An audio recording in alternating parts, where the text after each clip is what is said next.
The Grand Slam. In any sport, the single highest accolade any team or individual can aspire to. Not just winning the big one, but winning all of the big ones. It's as rare as the proverbial rocking horse shit.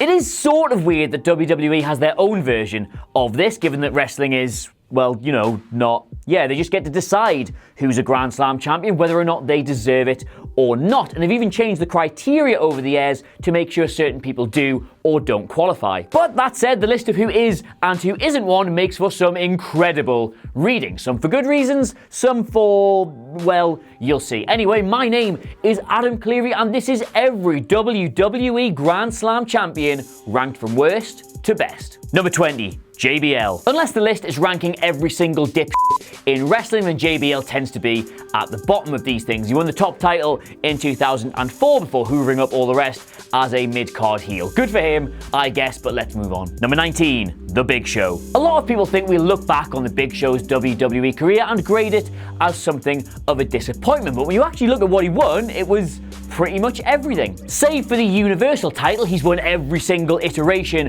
of the top prize since 1999, had some thoroughly entertaining tag title runs with KANE and Chris Jericho, and even wore the Intercontinental and US titles like they were some novelty piece of jewelry. Number 18, KANE. Such was KANE's explosive, get it, start to life in WWE that by the end of his first year in the company, he was already almost a Grand Slam champion. Hotshotting the big one with Austin in 1998, he then won Tag Gold with Mankind in 99 when they knocked off the New Age Outlaws before rounding off the set in 2001 with Hardcore and Intercontinental title reigns. Number 17, Rob Van Dam. Seems hard to believe it now, but RVD was the man who, at one stage, WWE wanted to consolidate all of Raw's titles into one super belt. The company booked him to unify the Hardcore and European titles with the Intercontinental, with the plan being that he would then go and win the big one. But of course, when push came to Katie Vick, he had to put Triple H over instead. Of course, he did finally get his hands on some world title glory when he beat John Cena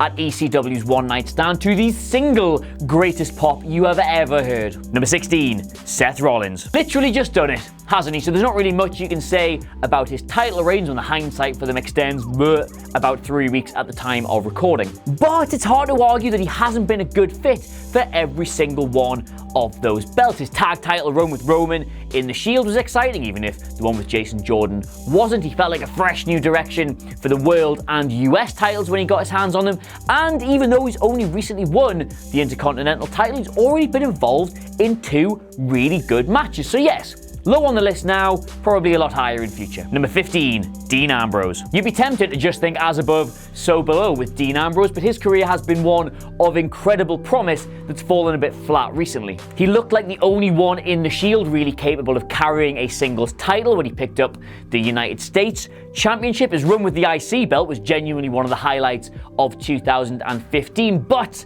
when he finally got his hands on the top prize, he looked a little bit exposed. Still though, hope springs eternal, as his tag team title win with Seth Rollins really did feel like the good times might just be coming back. Number 14, Booker T. Book's a bit of a weird one, as technically he came over from WCW as both their world champion and their US champion before handing the latter off to Chris Kanyon. Christ, remember him. From there, he floated around as one of the very few crossover stars Vince apparently trusted, picked up a tag team title with Test. Christ, remember him, before becoming Intercontinental Champion in 2003. How did all this momentum end? You ask, at the hands of Triple H, because of course it did. In 2007, he would finally leave the company not long after regaining the big old gold belt he had when he entered it. That's poetry in my eyes. Number 13, Randy Orton. Number 12, Charlotte Flair. Can I include Charlotte in this as the only holder of the Raw, SmackDown, and NXT Women's Championships, as well as the Claire's Accessories Divas title? She has been just as important to the company as any of the fellas on this list. Now, yes, the talent pool for the women's division is obviously a lot smaller, but to have stayed at the very forefront of it for the most important 5 years in its entire history is a hell of a feat. Literally from the moment Paige relinquished the NXT Women's Championship, she has been the one the company has repeatedly trusted with the big accolades land the big matches. If that isn't a Grand Slam, then I don't know what is. Number 11, The Miz. I absolutely reserve the right to bump The Miz way up this list when the company finally let him have another world title run as their top heel, but for now, he's just gonna have to settle for being their most important performer. He had enjoyable tag title runs, he was a perfect fit for the US Championship, and he's probably one of the few men to ever say they're gonna elevate the IC title and actually do it. Sadly though, his runs with the big belt were absolutely wank so far, but if he does ever get his hands on it again, then surely feuds with Bryan and with Styles and with Strowman will greatly improve on the ones with Cena and Orton and Jerry Lawler. Number 10, Roman Reigns. Yep, Reigns in the top 10 here. Sorry. Yeah, I know, people still like to shit on him, but if you examine all of his championships, they really do stack up. His initial tag run with Rollins really established the Shield as a massive threat, and by the time they put the big one on him, he was a bona fide main eventer. Okay, so his US title run was a bit weird given the whole work shoot angle they did with Cena, but come on, after The Miz had just posted one of the all-time greatest intercontinental title runs, did Roman feel like a step down for that belt? No, he didn't. Number 9, Jeff Hardy. Here he is, the reason I'm so glad I left this video sitting on top of my to-do pile for a couple of weeks. Jeff Hardy's recent United States Championship win at long last made him a Grand Slam champion. Or so we were told.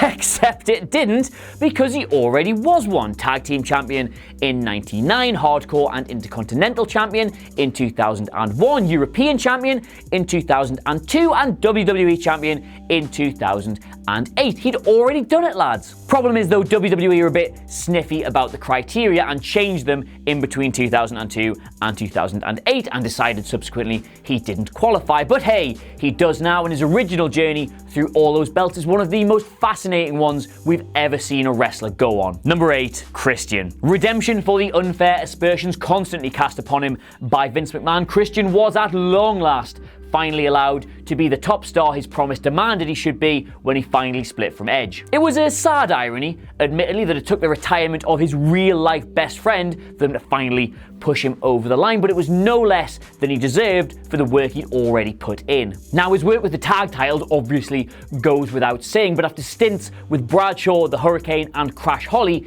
in the 12 months prior to him, he reminded the company that the European Championship could still be a great platform for the right guys. Number 7, Edge. Getting into big boy territory now, and while Christian's journey through the murky waters of Vince McMahon's mindset was not the smoothest, from the moment Edge won his first title at WrestleMania 16, he was hardly ever without a belt. He worked his way through all the other titles, including a stint with the tag belts with Hulk Hogan, which I'd weirdly forgotten about, before becoming the first man to cash in Money in the Bank. What followed was 11 world title reigns and an assured place as one of the company's all-time greats.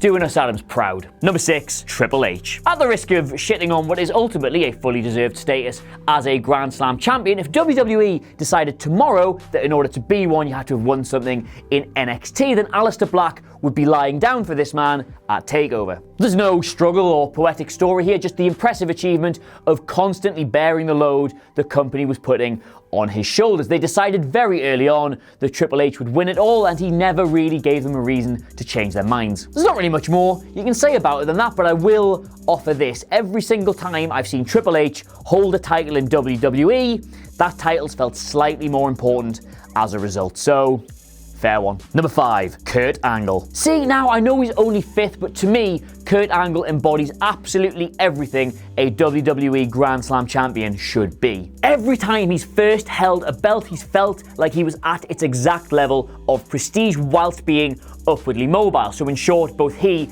and the title benefit as a result. Every time he's first held a belt, he's felt like he was at its exact level of prestige whilst being upwardly mobile as a star. Basically, he gets them at the right stage in his career, and both he and the title benefit as a result. Admittedly, it might have all happened a little faster than was really necessary, but his ascent from Eurocontinental champion to the company's top guy made him look like a fucking force of nature, and a far more believable one than, say, Roman and Sheamus. Number 4, Chris Jericho. It almost feels weird having Chris Jericho on this list because he's one of the few people who's never felt like he's needed a belt to push his career. I mean, obviously they did do that, but ask yourself how many of his best moments, how many of your favorite moments involved a title win?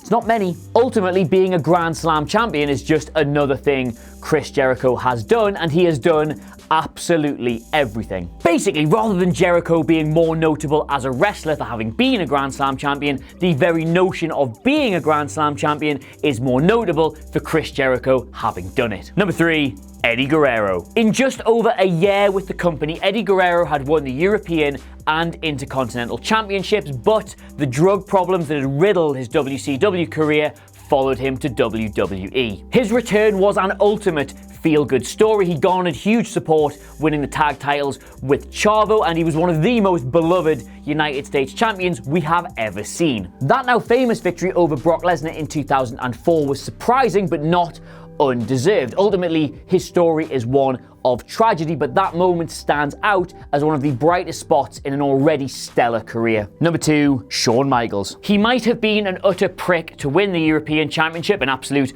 arsehole when he held it, and a total in the way he relinquished it, but still, a stupid piece of tin over Shawn Michaels' shoulders was worth a lot more than around the waist of pretty much all his colleagues. It was a title he neither needed nor wanted, but when he completed the set way back in 1997, he stole a slice of history that few others could ever have deserved. The one saving grace of Shawn Michaels going on like he was the greatest of all time was that back then he legitimately was, and all this gold just proved it. Number 1, Daniel Bryan. Daniel Bryan could have won literally every other belt in WWE, and as brief as his reign was, he still would not have been the guy we would ever believed WWE would trust with the top prize. It looked like he'd given us the perfect underdog story when he took the US title off The Miz, and after picking up some tag belt along the way, he turned that indie flick into a Hollywood blockbuster when he repeated the act in the WrestleMania main event. Now, did his Intercontinental title reign mean anything? No, of course. Absolutely nothing, but we should still be thankful that WWE gave it to him so he can forever be included in these conversations along with the rest of the greatest ever. So there you have it, that's every single WWE Grand Slam champion ranked from worst to best. Let us know what you think of the ordering and tell us what yours is as well by leaving a comment below, and don't forget to like, share and subscribe. Until next time, my name has been Adam Cleary, and I'll see you soon. So, thanks for watching. Please feel free to click on any of these things around my head, or something terrible might happen to the dog. Too sweet me, bro. Traitor. Traitor.